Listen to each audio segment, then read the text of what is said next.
Halo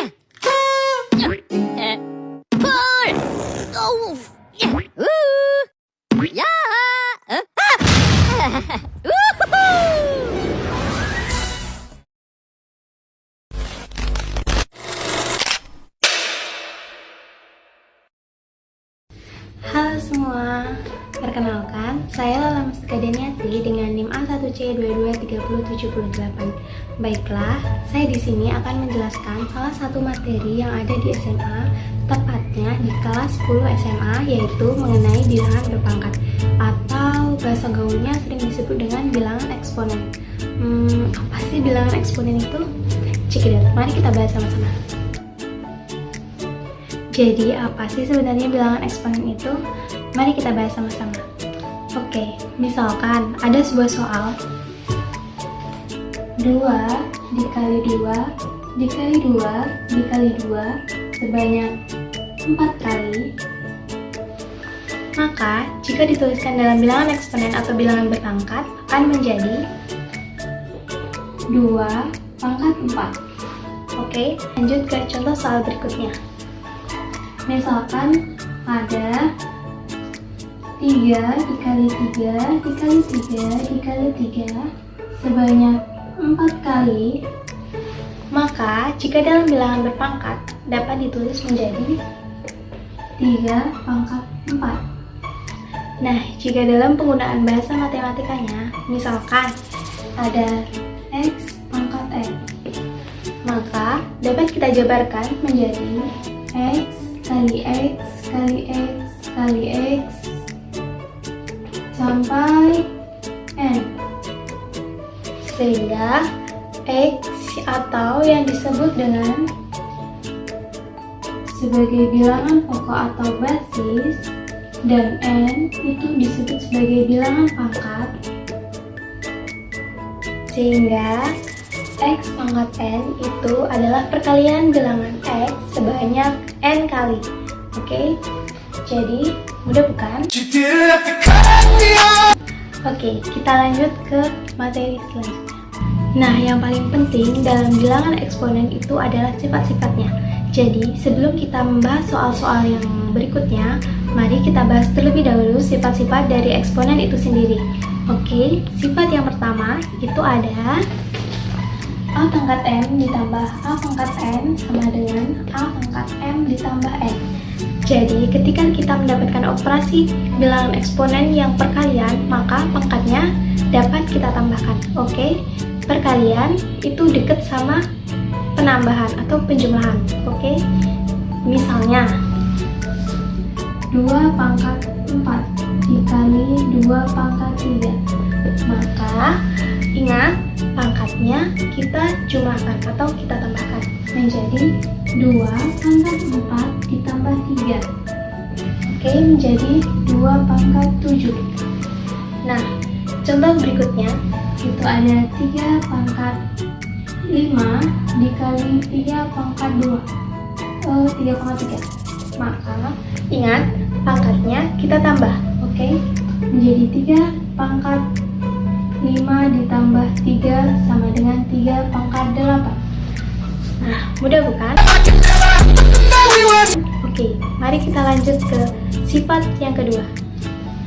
Nah, sifat yang kedua itu ada A pangkat M dibagi A pangkat M sama dengan A pangkat M dikurang N. Bedanya yang pertama dikali, nah yang sekarang itu dibagi. Oke, jika dikali itu dijumlah atau ditambah, maka ketika dibagi itu menjadi dikurang. Contohnya 2 pangkat 8 dibagi 2 pangkat 3. Maka kita kurang pangkatnya karena ini adalah sifat operasi pembagian. Jadi 2 pangkat 8 dikurang 3 sama dengan 2 pangkat 5. Oke, contoh selanjutnya, misalkan 3 pangkat 10 dibagi 3 pangkat 8. Maka langsung saja kita dapat mengurang 10 dikurang 8 menjadi 3 pangkat 2.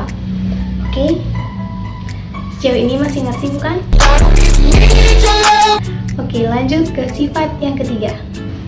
Nah, sifat yang ketiga itu ada A pangkat M, lalu dipangkatkan kembali N, maka A pangkat M dikali N. Nah, jika ada sebuah bilangan pangkat, lalu dipangkatkan kembali, maka pangkatnya kita kalikan. Oke, contohnya 2 pangkat 3.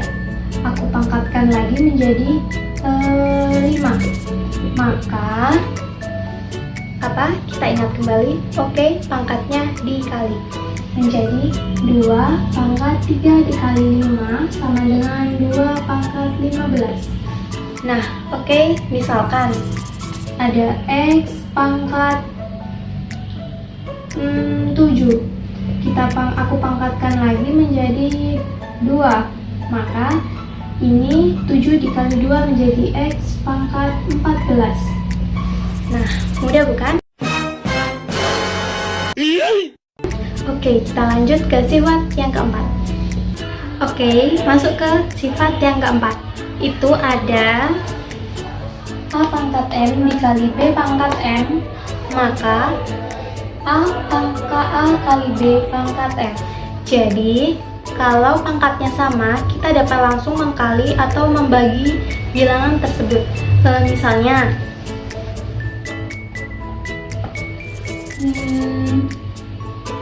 4 kali 9 sama dengan 36. Nah, 4 itu adalah 2 pangkat 2, sedangkan 9 itu 3 pangkat 2. Jadi, ketika pangkatnya sama, maka kita dapat langsung membaginya, kalikannya menjadi 2 kali 3. Kita keluarkan pangkatnya menjadi pangkat 2, maka 6 pangkat 2 adalah 36. Oke, sama bukan? Oke, lanjut ke contoh berikutnya. Misalkan 6 dibagi 6 pangkat 2 dibagi 9 pangkat 2. Maka kita dapat menuliskannya menjadi 6 per 9 kita pangkatkan 2. Oke, seperti ini. Oke, masih mudah dimengerti bukan? Kita lanjut ke sifat yang kelima. Oke, kita masuk ke sifat yang kelima, yaitu sifat yang paling penting dalam bilangan eksponen, yaitu pangkat negatif. Oke, mari kita bahas sama-sama. Misalnya 1 per A pangkat N, maka pangkatnya kita balik menjadi A pangkat negatif N. Oke, jadi ketika kita mendapatkan soal 1 per pangkat N, maka dapat kita balik menjadi A pangkat negatif N. Oke, misalnya tadi kan 2 pangkat 2 sama dengan 2 dikali 2. Nah, jika 2 pangkat negatif 2, maka dapat kita balik menjadi 1 per 2 pangkat 2. Oke, lanjut misalnya 2 pangkat negatif 4. Maka pangkatnya kita balik menjadi 1 per 2 pangkat 4. Oke, mudah bukan? Lanjut ke soal berikutnya. Misalkan di sini ada sebuah contoh 1 per 2 pangkat negatif 5. Wah, bingung nggak tuh? Udah per negatif pula pangkatnya. Oke. Oke, mari kita bahas. Maka kita dapat menjadikannya menjadi 2 pangkat negatif 5. Oke, negatif kali negatif jadi plus, jadi 2 pangkat 5. Oke, jadi ketika kita mendapatkan soal seperti ini, maka kita dapat mengkalikan pangkat negatif tersebut dengan negatif kembali, maka hasilnya menjadi plus. Nah, contoh selanjutnya misalnya 1 per pangkat 5 negatif 2, maka hasilnya adalah 5 pangkat 2. Oke, nah misalkan kita beri soal 1 per 2 pangkat 10, maka kita dapat menuliskannya dalam pangkat negatif menjadi 2 pangkat negatif 10. Oke, mudah bukan? Oke, lanjut ke sifat yang keenam. Itu adalah A pangkat 0 sama dengan 1 kecuali bilangan 0 itu sendiri. Jadi ini sekedar notes buat kalian. Jika ada sebuah bilangan atau angka yang berpangkat 0, maka itu hasilnya adalah 1 kecuali 0 itu sendiri. Oke, lanjut ke sifat yang ketujuh. Itu ada A pangkat N per M sama dengan A pangkat N akar M. Jadi ini adalah sifat perpangkatan bila suatu bilangan berpangkat pecahan. Oke. Jadi ketika menemukan soal seperti ini, maka kita dapat lakukan misalnya contohnya 2 pangkat 1 per 2. Maka kita dapat menuliskan menjadi akar 2. Nah, seperti 2 1 per 3. Maka kita dapat menuliskannya menjadi 2 pangkat akar 3. Oke. Nah, contohnya seperti ini.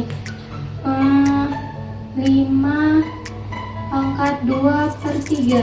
Maka kita dapat tuliskan menjadi yang pangkat di atas itu tetap pangkat menjadi 5 pangkat 2 akar 3. Oke, paham bukan? Jadi secara umumnya itu adalah X pangkat N per M, maka X pangkat N akar M. Oke, jadi misalkan 3 pangkat 2 per 3, maka 3 pangkat 2 akar 3, atau ini adalah akar 3 dari 9. Nah, oke, paham bukan? Seperti itu. Oke, nah mungkin itu adalah sifat-sifat serta bilangan-bilangan berpangkat yang telah kita bahas tadi, serta contoh soal per masing-masing sifatnya. Mungkin itu saja yang materi yang dapat saya sampaikan. Kurang lebihnya saya mohon maaf. Saya akhiri. Wassalamualaikum warahmatullahi wabarakatuh. Bye-bye.